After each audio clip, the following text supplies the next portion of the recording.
Karamihan sa atin ay minsan nagkaroon ng tinatawag na best friend. Best friend na palagi nandyan kapag nalulungkot tayo o nasasaktan. Best friend na walang ibang ginawa kung hindi ang pasayahin tayo sa lahat ng oras. Pero hindi pala lahat ng best friend ay pwede nating pagkatiwalaan dahil kung pag-ibig na ang pag-uusapan ay pwedeng makalimutan ang tunay na pagkakaibigan. Ang mas masakit pa doon ay kung sino pa ang kaibigan na pinagkakatiwalaan mo ng sobra ay pwede palang maging dahilan para masaktan ka ng sobra-sobra mong minamahal. Dear Papa Dudut, may mga tao sa buhay natin na akala po natin ay pwede nating pagkatiwalaan. Kasi ang iniisip natin ay hindi nila tayo kayang magawang saktan at sirain ang tiwalang ibinigay natin sa kanila. Lalo na kapag halos kapatid na ang turing natin sa tao na yon. Tiwala kasi at pagmamahal ang handa nating ibigay sa kanila. Yun nga lang ay hindi sa lahat ng oras ay ganon din sila sa atin. Hi Papa Dudut at sa mga listeners po ninyo sa inyong YouTube channel. Just Call Me Camille. 26 years old, isang supervisor sa restaurant dito sa Navotas. Naging libangan ko na rin po talaga ang pakikinig ng mga drama ninyo sa YouTube. At kahit nakakalungkot madalas ang kwentong ini-air ninyo, ay palagi pa rin akong nakikinig dahil kayo ang nagtatanggal ng stress sa trabaho ko. In fairness naman kasi sa mga sulat na binabasa ninyo ay palaging may aral na naiiwan sa mga listeners. Kaya naman sumulat din ako kasi alam ko na pwedeng maging lesson itong kwento ko para sa mga taong sobra kong magtiwala sa kanilang mga kaibigan. Hayaan niyong simulan ko itong kwento ko noong nasa grade 5 pa ako.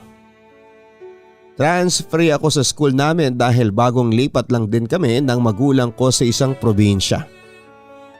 First day ko sa school noon at nakalimutan ko ang dala kong pencil case.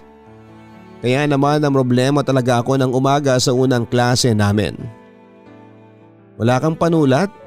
Tanong ng katabi kong batang babae na paputi at may dimple sa magkabilang pisngi. Napansin niya siguro na notebook lang ang nakalabas noon sa kaharap kong desk. Oo, naiwan ko kasi yung buong pencil case ko. Sagot ko naman. Eto sabi niya na inabutan ako ng isang ballpen na may pusang design sa dulo.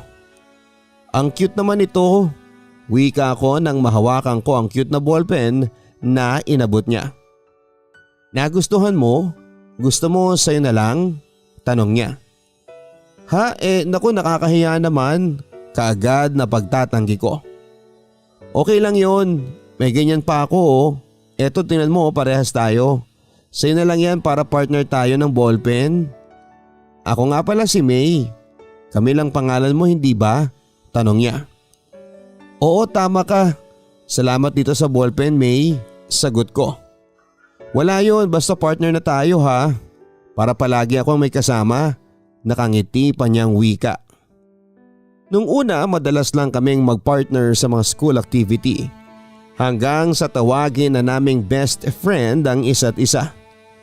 Naging magkaklase din kasi kami ng high school kaya palagi talaga kaming magkakasama. Alam niya ang mga problema ko sa buhay at alam ko rin ang sa kanya.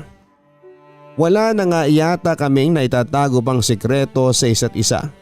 Ganon naman talaga sa mag-best friend hindi ba? Hindi nagtataguan ng kahit na anong mga sikreto. Ano nilapitan ka na ba niya? Nakangiting tanong ni May sa akin noon.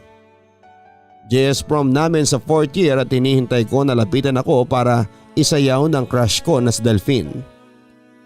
Hindi pa nga bes feeling ko hindi niya naman talaga ako gustong isayaw. Medyo malungkot na sagot ko sa kanya. Ano ka ba naman bes? Sa ganda ng makeup at gown mo ngayon sigurado ako nalalapitan ka niya. Baka nahihiya pa lang siya kasi kasama niya ang mga kaibigan niya. Pagpapalakas naman ni May ng loob ko. Maghahating gabi na pero wala pa rin nagyayaya sa aking sumayaw. Samantalang sayo, nakailang yaya na yung ibang crush mo. Paghihimuto ko pa. Nahihiya lang silang lumapit sayo kasi nga ang ganda mo ngayon. Teka, parang nauuhaw ako. Gusto mo rin ba ng gulaman? Tanong niya sa akin. Hindi na, busog pa ako bes. Tanggi ko naman. Umalis na noon si May sa tabi ko. Habang ako naman ay nanonood sa mga nagsasayaw na mga schoolmate ko. Ang sabi ni May, ang ganda-ganda ko raw sa makeup at gown ko, pero parang ang hirap paniwalaan kasi wala pa ring nagyayaya sa akin na sumayaw. Samantalang si May ay ilang beses na siyang may nakasayaw kasi palaging may nagyayaya sa kanya kanina. Masasabi ko na maganda talaga ang best friend ko. Sa aming dalawa kasi, siya ang mas palaayos. Kaya nga siya rin madalas ang nagmi-makeup sa akin kasi hindi ako mahilig maglagay ng mga kolorete sa mukha ko. Hi Camille, pwede ba kitang isayaw ngayon? Tanong ni Delphine na kinagulat ko. Napatulala pa ako sa kanya noon at hindi ka agad nakasagot. Uy Bes, tinatanong ka na Delphine, ang wika ni May na bigla na lang sumulpot sa may likuran ko. Oo ayos lang. Nauutal na sagot ko kay Delphine bago sumunod sa kanya na pumunta sa gitna para sumayaw kami sa umi-airing sweet song. Ang ganda mo ngayon Camille. Mabuti na lang talaga at tinuro ka sa akin ni May kanina. Kasi hindi kita mapapansin kaagad sa sulok kung hindi niya ako nilapitan. Ang kwento pa ni Delphine. Nilapitan ka ni May kanina? Tanong ko. Oo. Ang sabi niya, bakit raw hindi ko isayaw ang magandang best friend niya tapos tinuro ka niya. Ayun, doon kita nakita. Bakit kasi nandun ka sa may sulok? Dapat nasa pwesto ka na maliwanag para madali kang makita ng mga lalaking gusto makipagsayaw sayo. Wika pa niya. Nahihiya kasi ako kaya doon lang ako sa may tabi. Balik na tayo doon sa pwesto ko. Anyaya ko sa kanya. Ha, ang bilis naman. Nagtatakang sabi niya. Napagod na kasi kagad ako Sige ha, salamat sa pagsayaw mo sa akin. Paalam ko kay Delphine bago ako bumalik sa pwesto ko. Hindi ko na rin siya hinintay pang makapagsalita noon at iniwanan ko na siya sa kinakatayuan niya. Bakit bumalik ka na kagad dito? Tanong pa ni May. Nangalay na kasi kagad yung paa ko. May, kinausap mo pala si Delphine para isayaw ako? Tanong ko sa kanya. Medyo nadismaya kasi talaga ako nang malamang kong sinayaw lamang ako ni Delphine nang sinabi sa kanya ni May na isayaw ako nito. Ha? Oo, pero tinuro lang naman kita. Hindi ko naman inutos na isayaw kanya. Baka kasi isipin mo na hindi kanya gustong isayaw. Hindi ka lang talaga niya napansin kaagad kaya hindi siya nakalapit sa'yo. Pero sinabi niya sa akin na hinahanap ka na raw talaga niya. Nagpasalamat pa nga siya nung tinuro kita sa kanya Mahabang paliwanag pa ni May. Hindi ko na alam ang iisipin ko noon. Alam ko naman na sa aming dalawa ay si May talaga ang mas lapitin ng mga lalaki. Papadudot, hindi yon issue sa akin. Pero minsan ayoko nang gumagawa siya ng paraan para mapansin ako ng iba. Para kasing ang datingan ay napipilitan na lang silang lapitan ako para lamang kay May. Bes, galit ka ba sa akin? Nag-aalalang tanong niya. Ngumiti naman ako bago umiling sa kanya. Hindi bakit naman ako magagalit sa'yo? Natanong ko lang yon kasi nabanggit ni Delphine kanina. Tara kain na lang tayo. Anyaya ko sa kanya. Hindi na yon naging issue pa sa aming dalawa papadudot. Nagpatuloy ang friendship namin hanggang sa college. Kahit magkaiba pa ng kurso ang kinuha namin. Palagi pa rin kaming magkasama basta walang klase o extracurricular sa organization. Member kasi siya ng mga mountaineering club at ako naman ay member ng choir. Nakakatuwa nga kahit magkaiba kami ng hilig gawin ni May ay nagkakasundo pa rin talaga kaming dalawa. Anong oras nga yung rehearsal natin mamaya? Tanong ko sa kasamahan ko sa choir na si Jenny. 4 PM pa kaya, may oras pa tayong manood ng stage play mamaya? Sagot naman niya. Foundation day kasi namin kaya buong araw na may iba't ibang activity sa university namin. Ikaw ba si Camille? Tanong ng isang babaeng lumapit sa akin. Oo, bakit? Patanong na sagot ko. Halika, kailangan na sumama ka sa amin. Sagot niya bago nilagyan ng posas ang isang kamay ko. Tatanggi pa sana ako pero 4 silang estudyanteng babae na nagtulong-tulong para pasunurin ako sa kanila. Bakit naman kailangan na nakapiring ako? Medyo inis na tanong ko habang naglalakad at inaalalayan nila. Walang sumagot sa kanila hanggang sa maramdaman ko na pinasok nila ako sa isang parang kulungan. Mukhang alam ko na kung anong booth ang may pakana noon. Nasaan ba ako? Boses ng isang lalaki sa may likuran ko. Pwede nyo na pong tanggalin ang mga piring ninyo.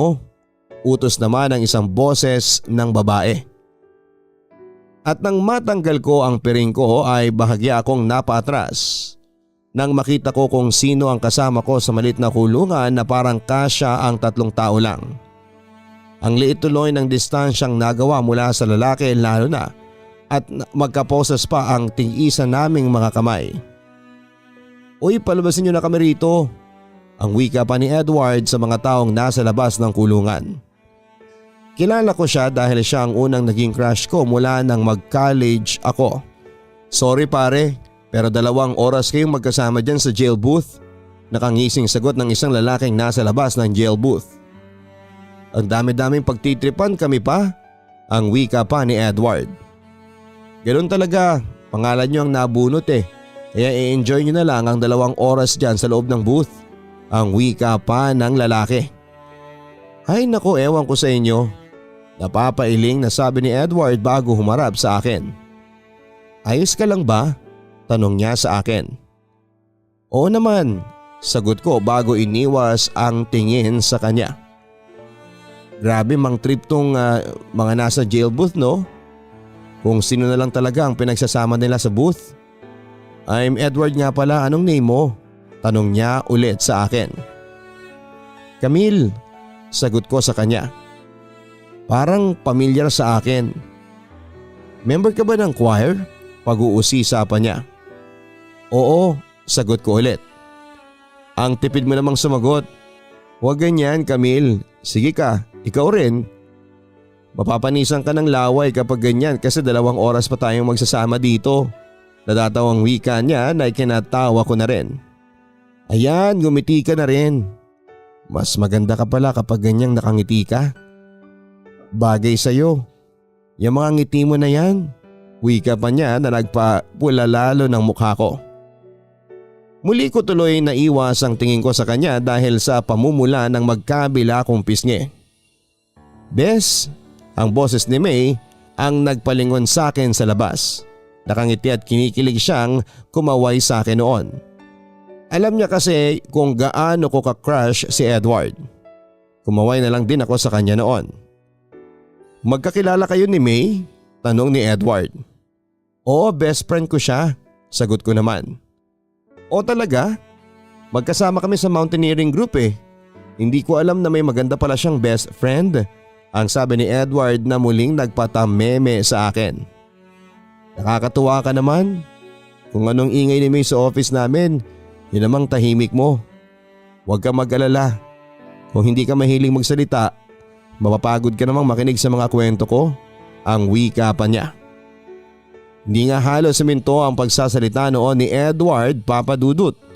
Ang dami niyang kwento habang magkasama kami sa loob ng jail booth. Ako naman ay tawa lang ng tawa kasi nakakatawa talaga yung mga kinikwento niya. Hindi ko na nga napansin na umalis na pala noon si May sa may labas.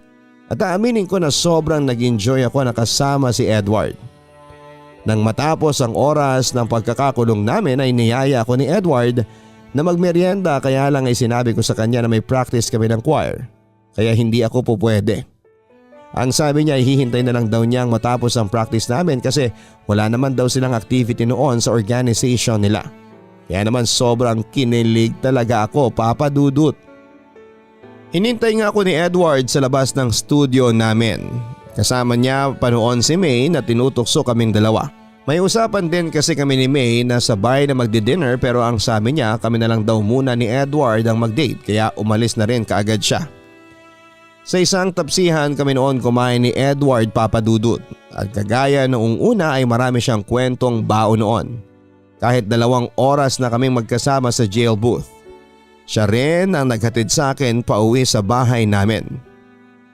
Thank you sa paghatid sa akin dito, Edward. Pagpapasalamat ko naman sa kanya. Ako nga ang dapat na mag-thank you kasi pumayag ka na lumabas tayong dalawa. Sana maulit to ha, ang wika naman ni Edward. Pwede naman basta libreng oras natin pareho. Walang problema sa akin yun. Sige na, uwi ka na rin, ingat ka ha, ang sabi ko sa kanya. Nagpaalam na rin siya sa akin bago sumakay ng motor niya at kinikilig naman akong pumasok sa bahay namin. At nang nasa loob na ako ng kwarto ko ay kaagad kong tinawagan si May. Hello Bes, anong nangyari sa date ninyo? Kinikilig na tanong kaagad ni May sa kabilang linya. Grabe, sobrang bait niya Bes. Saka ang kulit pa niyang magkwento, tawa ko ng tawa. Kwento ko sa kanya. Mabait talaga yang si Edward, sobrang cool kausap at kasama. Pero grabe, kinikilig din ako para sa inyo. Wika naman ni May. Paano kung hindi naman talaga niya ako gusto? Nag-aalalang tanong ko. Ano ka ba, ang nega mo palagi? Hindi ka naman niya yayayaing mag-tabsi kayo kung hindi ka niya bet? Basta akong bahala. Sisiguraduhin ko na hindi ka sasaktan ng mukong na yon. Tugon naman ni May. Hindi ako yung tipo na mai-entertain pagdating sa mga lalaking nagkakagusto sa akin. Kaya nga yung iba ay napapagod manligaw kasi ang boring kong kasama. Pero iba si Edward, lalo na nung naulit ang paglabas namin. Si May rin kasi ang naging tulay para mas lalo kaming maging close sa isa't isa.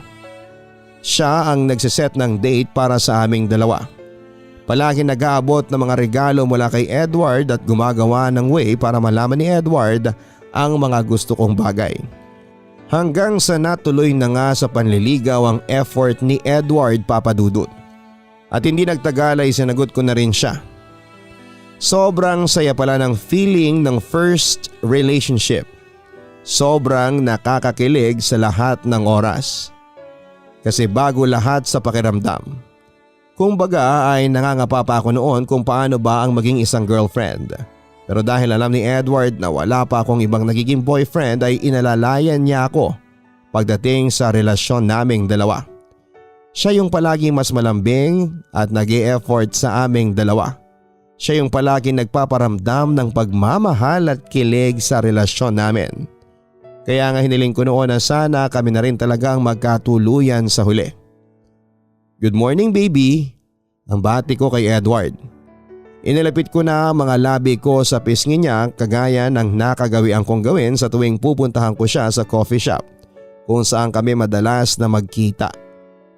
Pero nang araw na yon ay parang may kakaiba sa kinikilos niya. Sa halip na salubungin niya ang mukha ko ay nanatiling nakatuon ang mga tingin niya sa kaharap niyang laptop. Kaya sa pisngi na lamang niya tuluyang dumampi ang mga labi ko. Umupo na lamang ako sa katapat niyang upuan, dala ang kape na in-order ko sa counter. Saglit pa akong napatingin sa bukas kong bag na katabi ko lang kung saan ay makikita ang maliit na regalo na nakabalot sa kulay green na gift wrapper. Humigop ako ng kaunti mula sa tasa ng kape bago muling humarap kay Edward na abala pa rin nakaharap sa laptop niya at nagtatype. Ngumiti ako at hinintay siyang salubungin ang mga ngiti ko. Pero masyadong seryoso ang mukha niya noon habang patuloy sa pagtatype pero hinayaan ko na lamang muna siya sa ginagawa niya. Tahimik ko lamang siyang pinagmamasdan sa pagkakabisi niya noon. 3 minutes, 5 minutes, 10 minutes. Halos mahubos ko na ang kape ko at pastry na in-order ko nang bigla siyang mapatingin sa katabi niyang bag. Biglang natanggal ang pagkainip ko nang gumuhit ang ngiti sa mga labi niya. Mukhang naalala na niya ang araw ngayon at may nakahanda rin siyang regalo para sa akin. Ngunit napakunot noon lamang ako nang mula sa bagay nilabas niya ang cellphone niya na dahilan ng pagngiti niya. Parang lalo lang ding nawala sa akin ang atensyon niya na magsimulang mag-type ng message sa cellphone na hawak niya. Another 2 minutes, 3 minutes and 5 minutes. Hanggang sa hindi ko na napigilan ng sarili ko na umubo na kunwari pa ay nagpapapansin sa kanya. Baby, kanina ka pa dyan? Gulat na tanong niya na kahit ako man ay medyo nagulat din. Para kasing noon niya lang napansin na kasama niya na ako sa isang lamesa. Pero in fairness, ang galing niya talagang umarte na nakalimutan niya ang araw ngayon. Alam ko naman na may nakahanda siyang sorpresa para sa akin. Oo, medyo, nakangiting sagot ko sa kanya. Sorry, hindi kagad kita napansin. Medyo busy kasi talaga ako ngayon lalo na sa thesis namin. Aniyan na muling humarap sa laptop niya.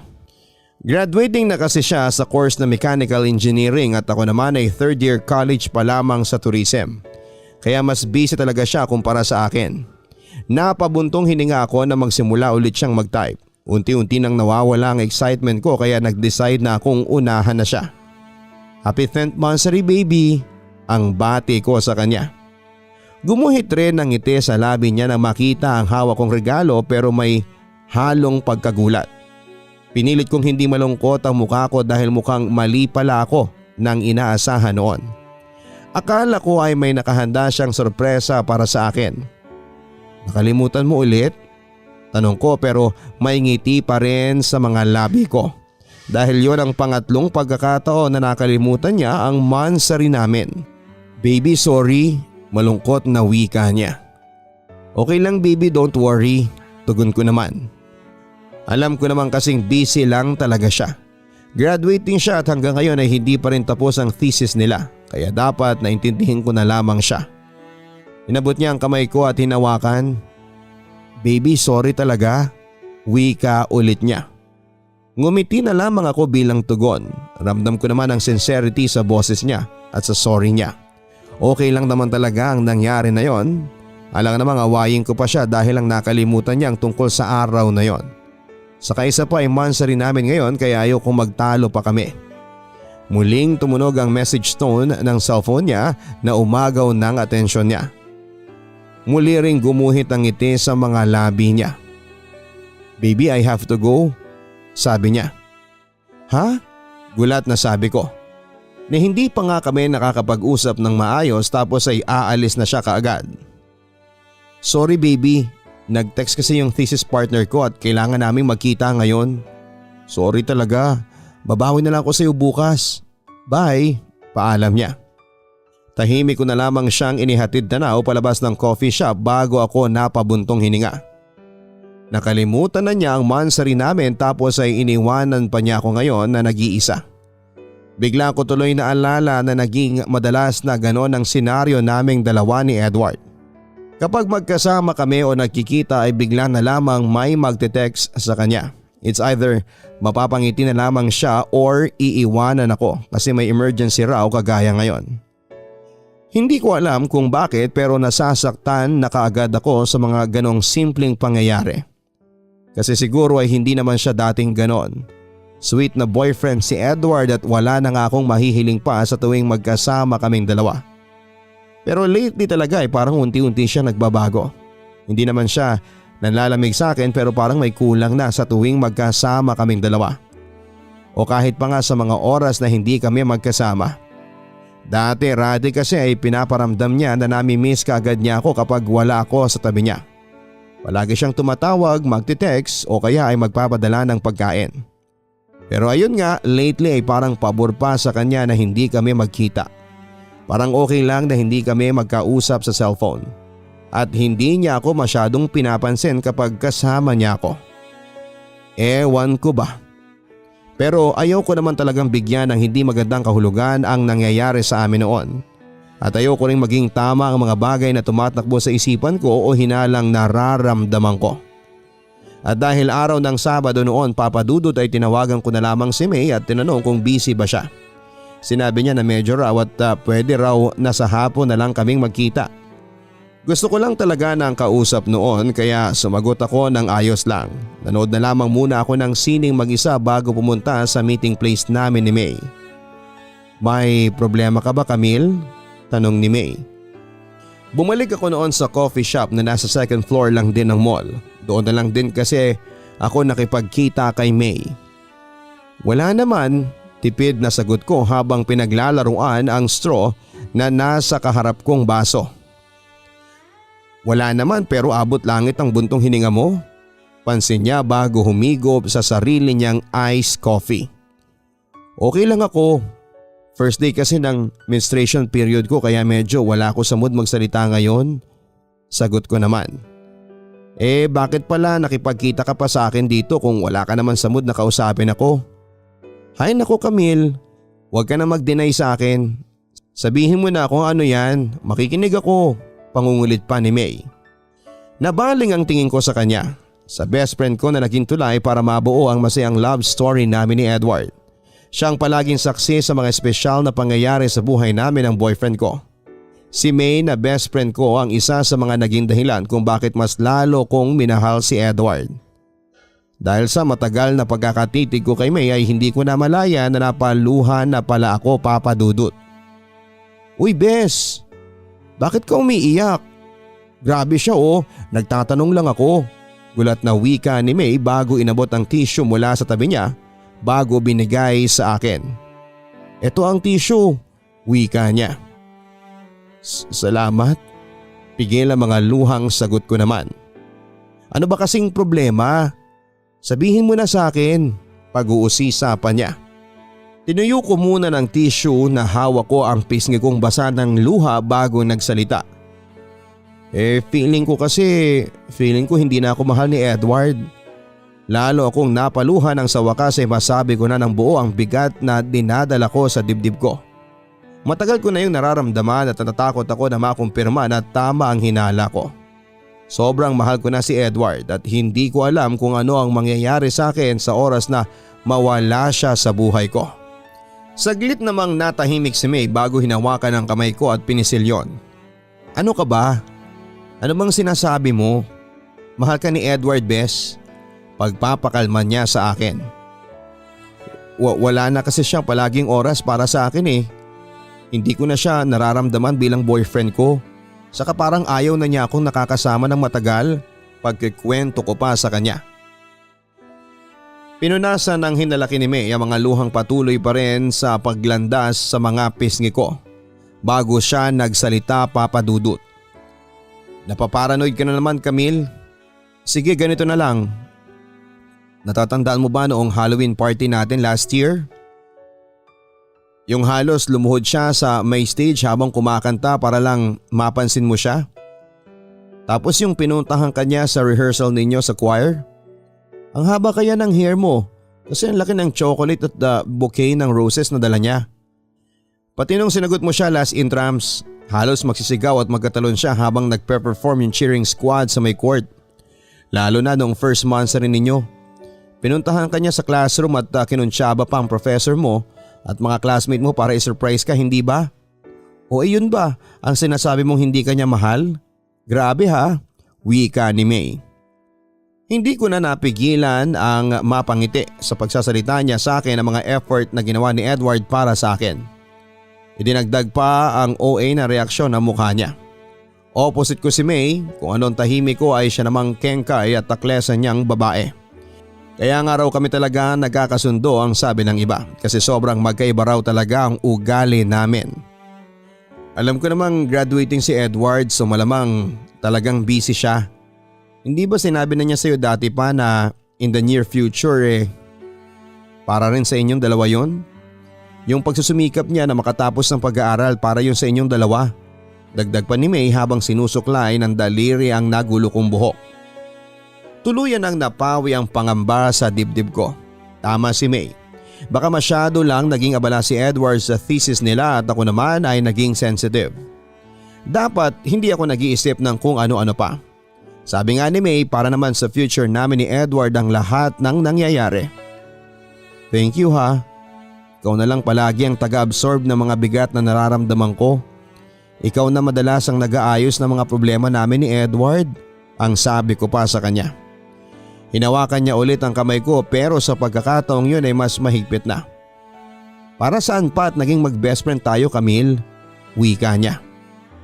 Thank you May, nakangiting tugon ko naman sa kanya.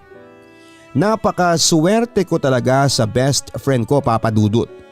Hindi lang siya naging tulay para mahanap ko ang forever ko. Siya rin ang palaging tulay kapag nagkakaproblema kaming dalawa ni Edward. Sinabi ni May na gagawa siya ng paraan para maging maayos ulit ang relasyon namin ni Edward, Papa Dudut. Nung una ayoko sana na gawin niya yon, pero sa huli ay hinayaan ko na lang din siya. Bago maging kami ni Edward ay close na rin talaga silang dalawa. Kay May ko nga unang nakilala si Edward nang minsang nakita ko na magkasama sila ng mga kagrupo niya sa mountaineering club. Kahit na hindi ko sinabi kay May noon ay kaagad niyang napansin na may gusto ako kay Edward. Kaya natuwa din talaga siya nang makita niya kami na magkasama noon sa loob ng jail booth. At naging tulay nga siya sa love story namin dahil siya ang totoong naglapit sa amin ni Edward sa isa't isa. Nandito na kami sa park ni Edward. Wait ka na lang namin dito, text yun ni May sa akin. Ilang beses ko pang sinipat ang sarili ko sa malaking salamin na kaharap ko nang mailagay ko na sa loob ng bag ko ang cellphone ko. Excited na rin talaga ako sa date namin ni Edward. Tama si May, masyado lang akong paranoid at sensitive kahit wala naman talaga akong dapat na ipag-alala. Dapat iniintindi ko na busy lang talaga si Edward. Dapat iniintindi ko na hindi lahat ng oras ay kaya niyang ibigay sa akin. Dapat iniintindi ko na ang lahat ng ginagawa niya ay para sa future naming dalawa.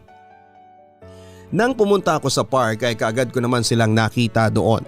Nakaupo si Edward sa isang sa mga paborito namin na swing at nakikipagkulitan sa katabi niyang si May. Lalapit na sana ako upang batiin sila nang bigla akong mapahinto sa kinakatayuan ko kung saan ay hindi pa nila ako tanaw. Bigla kasi ako nakaramdam ng kakaiba sa mga nakita ko sa kanilang dalawa habang nagkukulitan sila sa swing. Parang may kirot ngayon sa dibdib ko na hindi ko maintindihan. Pero bakit? Dahil ba magkasama sila? O dahil sa ngiti sa mga labi ni Edward na nakikita ko sa ngayon? Hindi, wala ito. Best friend ko si May at boyfriend ko si Edward. Kung ano-ano naman ang pumapasok sa isipan ko na walang kwentang bagay. Wala lang ito. Wala lang ibig sabihin kung ano ang saya na nakikita ko sa mukha ni Edward ngayon. Hindi ko dapat ikaselos yon sa kanilang dalawa. Isang malalim na buntong hininga pa ang binitawan ko bago ako nagpatuloy sa paglalakad palapit sa kanila. Hi guys, bati ko. Uy, hi Bes. Nakangiting bati rin ni May na kasabay ni Edward na tumayo at humarap sa akin. Mukhang enjoy na enjoy kayo ha. Pansin ko sa kanila na nagtatawanan pa rin. Eto kasing si May napakakulit, ang sabi ni Edward na bahagya pang tinulak ng pakunwari ang katabi niya na best friend ko. At ako pa talaga ha, natatawang sagot naman ni May na hinampas sa may braso ang boyfriend ko. Saan na tayo pupunta? Biglang tanong ko nang patuloy pa rin sila sa pagkukulitan sa harapan ko. I think sa coffee shop na lang tayo para naman makabawi sa iyo itong si Edward, Bes. Nakangiting sagot naman ni May. Ikaw lang naman ang may gusto ng mamahaling kape, idadamay mo pa tong si Camille? Natatawang wika pa ni Edward. Siyempre dapat talaga sa mahal no, pagkatapos mong paiyakin tong best friend ko. Tas kilay na sagot ni May kay Edward. Okay naman na kami, di ba baby? Ang baling sa akin ni Edward. Oo naman, nakangiti kong sagot na sinabayan pa ng pagtango. Let's go? Pag-isipan ko na ang mga o-orderin ko, ang sabi ni May na nauna nang maglakad. Mga o-orderin talaga ha, bakit parang ang dami? Natatawang wika naman ni Edward. Susunod na sana ako at ahawak sa kamay ni Edward pero mabilis siyang nakasabay kay May. Naiwan ako sa kinakatayuan ko. Naiwan akong pinapanood silang nagtatawanan habang naglalakad. Naiwan akong may pangamba na naman sa dibdib ko. Bakit parang may mali talaga sa mga nangyayari? Bakit ba ako nakakaramdam ng ganitong klase ng kaba? May dapat ba talaga akong katakutan? May dapat ba akong ipagselos? Napailing na lamang ako noon at pilit ko na lamang na ini-enjoy ang araw ko kasama ang best friend at boyfriend ko. Kahit ang totoo ay mukha silang dalawa lang ang nag-i-enjoy ng araw na yon. Nagpatuloy rin noon na ang kakaibang napapansin ko sa kanilang dalawa, Papa Dudut. Nagpatuloy din ako na pilit yon na pinagsasawalang bahala. Ang iniisip ko noon ay tama na ang pagiging praning ko. Hindi na ako dapat na magpaapekto pa sa naglalaro sa isipan ko. Happy birthday tita! Bati ko sa mami ni May na nagbukas ng pinto at nagpapasok sa akin sa loob ng bahay nila. Inabot ko sa kanya ang dala kong cake pagkatapos kong humalik sa pisngi niya. Birthday niya kasi noon kaya maaga akong pumunta sa bahay nila. Thank you Camille, pasalamat naman ni tita sa akin. You're welcome po, si May po pala, tanong ko sa kanya. Marami ng bisita ang dumating sa bahay nila at ang mga kasambahay ay abala sa pag-aasikaso sa mga ito. Nasa banyo sa kwarto niya at naliligo pa. Umanik ka na lang doon habang marami pang tao dito, tugon ni Tita Melody. Sige tita, taas muna ako sa room niya. Alam ko bago pumanhik sa ikalawang palapag ng bahay at tumuloy na pumasok sa loob ng kwarto ni May na madalas ko na ring tinatambayan. Narinig ko ang ingay mula sa shower room na nasa loob rin ng kwarto niya. Mukhang patapos na rin naman siya kaya hindi ko na siya tinawag pa. Umupo na lamang muna ako sa may gilid ng malambot na kama at inilibot ang paningin sa paligid. Pareho lang ng itsura ang kwarto naming dalawa. Halos pareho rin ang laman ng mga picture frame na nasa ibabaw ng study table ng kwarto niya. Picture naming dalawa na magkasama simula high school. Napangiti ako nang abutin ang isang picture namin kung saan ay nakasuot kami ng malong. Nagsayaw kami ng tinikling noong second year high school. Ang papayat pa namin noon at mga nene pa ang itsura. Ang tagal na pala talaga naming magkaibigan ni May. Lalo kong napangitin ang madako ang tingin ko sa isang frame kung nasaan ang picture na nasa gitna naming dalawa si Edward. Nakakatuwa kasi pansin talaga sa picture na yon kung gaano ka-close ang best friend ko sa boyfriend ko. Sila naman kasi talaga ang magkaparehas ng hilig ni Edward. Kaya nga nagtataka pa ako kung bakit ako ang niligawan niya at hindi ang best friend ko. Pero siguro ay mas gusto lang din ni Edward yung babae na kabaliktaran niya ang ugali. Ibinalik ko na ang frame na hawak ko sa study table bago ko kinuha ang cellphone mula sa maliit na bag na hawak ko. Bigla ko kasing namiss si Edward pero napanguso na lamang ako nang makitang wala man lang siya kahit isang reply sa mga text message ko sa kanya. Busy na naman siguro siya kaya kahit isang text ay hindi niya magawa sa akin. Napatingin ako noon sa may unan kung nasaan ang cellphone ni May nang biglang umilaw at tumunog. One message received from Edward Kulit. Yun ang nabasa ko sa screen ng cellphone niya. Napakunot noo ako nang makita ko ang pangalan ng sender. Edward Kulit. Si Edward ba yun na boyfriend ko? Bakit naman siya ite-text ni Edward? Hindi nga ito nag-reply sa akin. Wala sa loob na kumilos na ang kamay ko upang abutin ang cellphone ngunit bago ko pa yon tuluyang mahawakan ay bigla namang bumukas ang pinto ng banyo at niluwa ang nakatapis ng tuwalya na si May. O Bes, kanina ka pa? Napatingin siya sa cellphone na kaagad na kinuha. Ano ba itong classmate ko kanina pang text ng text? Kumain ka na ba? Muling tanong niya sa akin pagkatapos patayin ang cellphone niya. Hindi pa, hinihintay kita eh. Napapalunok na tugon ko. Sige mabilis lang ako ha. Sabi niya bago kumuha ng isusuot niyang damit at bumalik sa banyo, dala din ang cellphone niya. Hindi ko alam papadudot kung tanga ba ako o sadyang nagtatanga-tangahan lang. May mga bagay ako napapansin na pilit kong binabaliwala. Alam kong may nangyayari talagang kakaiba. Nararamdaman kong may mali na talaga. Pero ayon ako at pilit na kinukumbinse na hindi imposibleng maging tama ang nasa isipan ko. Hindi pwedeng maging tama ang kutob ko. Ayoko maging tama ang hinala ko. Baka kasi hindi ko kakayanin kapag nalaman ko na tama nga ako. Hanggang sa dumating ang araw na magpapamulat sa akin sa katotohanan at babasag sa aking katangahan at sasaksak ng libu-libong sakit sa puso ko. First anniversary namin ni Edward. May dala akong maliit na cake pati na rin ang mamahaling relo na alam kong gustong gusto niya kaya matagal ko na ring pinag-ipunan. Plano ko siyang sorpresahin sa boarding house niya. Double celebration pa nga dahil sa wakas ay naipasa na niya ang thesis nila ng partner niya kahapon. At dahil alam kong wala siyang klase ngayon ay hindi ako nag-text na pupuntahan ko siya para mas masorpresa siya. Iginuhit ko ang matamis ng ngiti sa mga labi ko bago umakmang kakatok na sa pinto.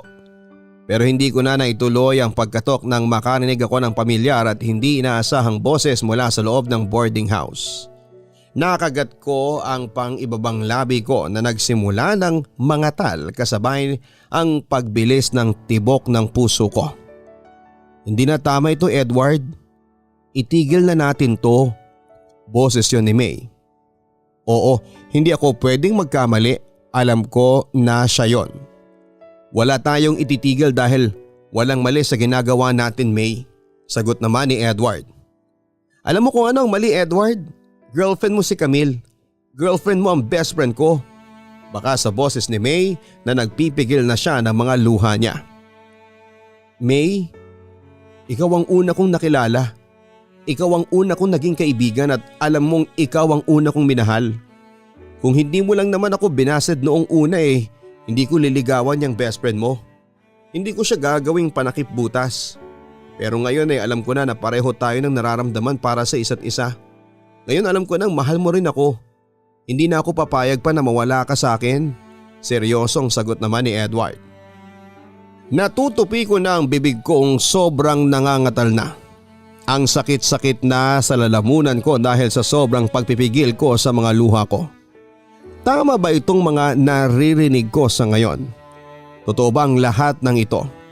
Gusto kong isipin na binabangungot lamang ako pero ang sakit ng nararamdaman ko ngayon sa dibdib ko na nagpapatotoo sa akin ang mga naririnig ko sa ngayon. Hindi ako tulog, hindi ako binabangungot at nasa realidad ako. Pero Edward, ayokong masaktan ng best friend ko, ang wika pa ni May. Kaya okay lang na ikaw at ako ang nasasaktan sa ngayon? May, sinubukan ko naman pero hindi ko talaga kaya. Hindi ko siya kayang mahalin. Hindi ko mahal ang best friend mo. Matigas na sabi pa ni Edward. Tuluyan ang lumanda sa mga luha sa magkabila kong pisngi. Ang sakit-sakit. Sinubukan lang pala akong mahalin ng lalaking matagal ko nang minamahal at ang masakit pa doon ay kahit kailan ay hindi niya ako nagawang mahalin. Simulad sa pool pa lang ay hindi na niya ako minahal talaga. May, ikaw lang ang dahilan kung bakit niligawan ko si Camille. Ikaw lang ang dahilan kung bakit naging kami. Pero hindi ko na kayang magpanggap. Hindi ko na kayang itago ang totoong nararamdaman ko. Ikaw ang mahal ko, May. Ikaw lang at hindi si Camille, giit pa ni Edward. Tila nagkaroon ng sariling isip ang mga kamay ko nang itinulak ang pintong hindi pala nakapinid. Napatitig ako sa 2 taong nakatayo hindi kalayuan sa kinakatayuan ko. Nakakulong si May sa mga bisig ni Edward at parehong basa ang magkabilang pisngi nila ng mga luha. Parang sasabog na ang dibdib ko sa sobrang sakit ng nararamdaman ko. Ang boyfriend ko at ang best friend ko. Kailan pa? Kailan pa nila ginagawa ang mga ito? Kailan pa nila ako niloloko? Kailan pa nila mahal ang isa't isa? Tuluyan nang nabitawan ng nanginginig kong mga kamay ang hawak ko.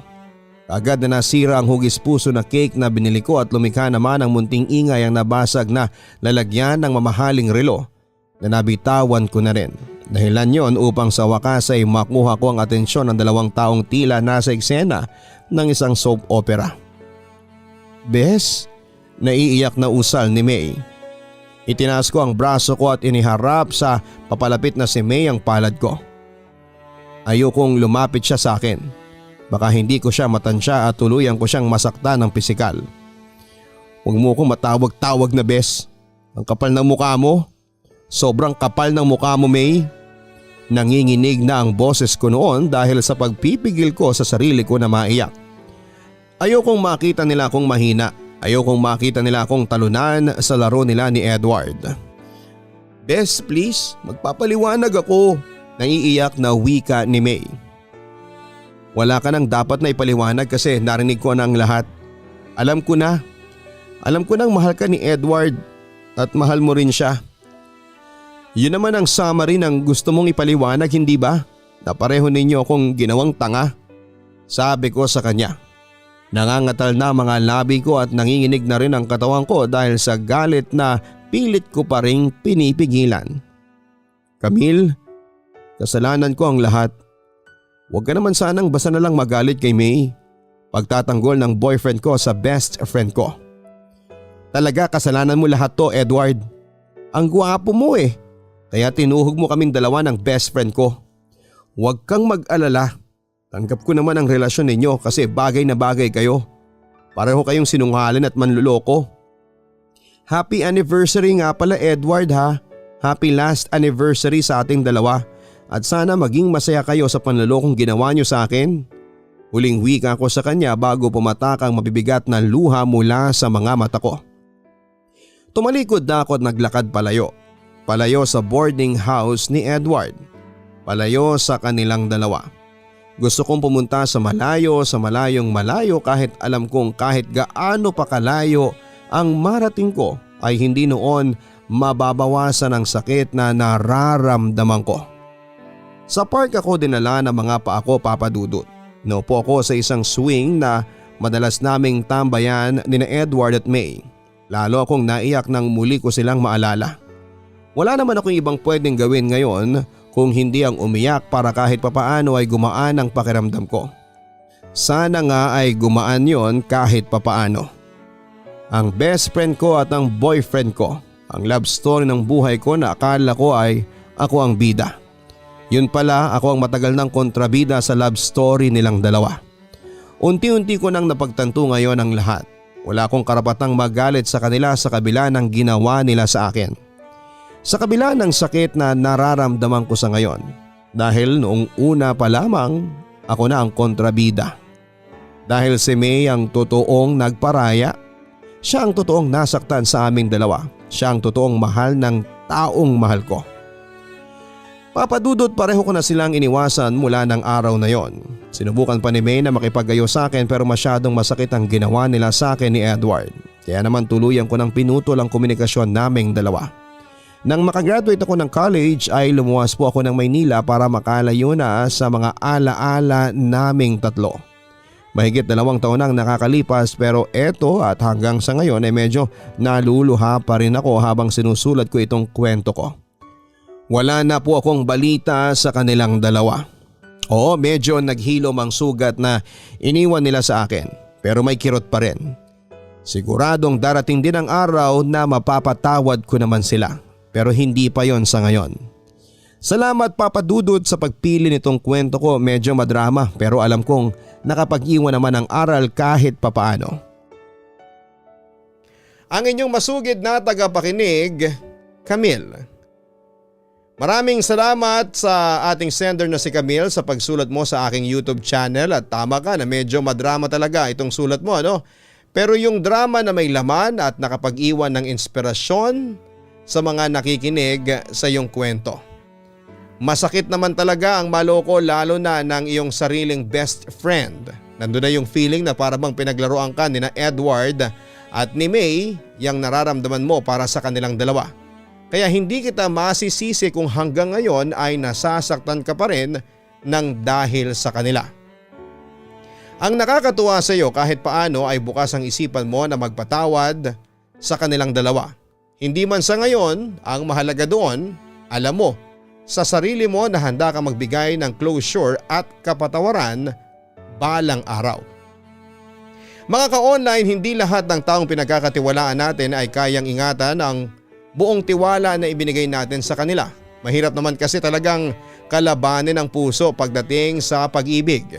Sabi nga nila, hindi mo kailanman makokontrol ang sinisigaw ng iyong puso. Makagagawa ka ng tama at mali dahil sa pag-ibig na nararamdaman mo. Pero sana kahit gaano kahirap ang sitwasyon, mag-effort tayo para magawa nating piliin kung ano ang tama na hindi makasasakit sa taong sobra tayong pinapahalagahan. Hanggang sa muli, ako po ang inyong Papa Dudut. Huwag kalimutan na mag-like, share and subscribe. Maraming salamat po. Ang buhay ay mahiwaga, laging may lungkot at saya.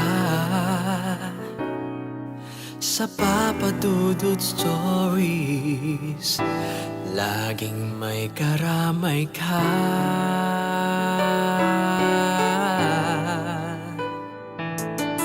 Mga problemang kaibigan, dito ay pakikinggan ka. Sa Papa Dudut Stories, kami ay iyong kasama. Dito sa Papa Dudut Stories, ikaw ay hindi nag-iisa.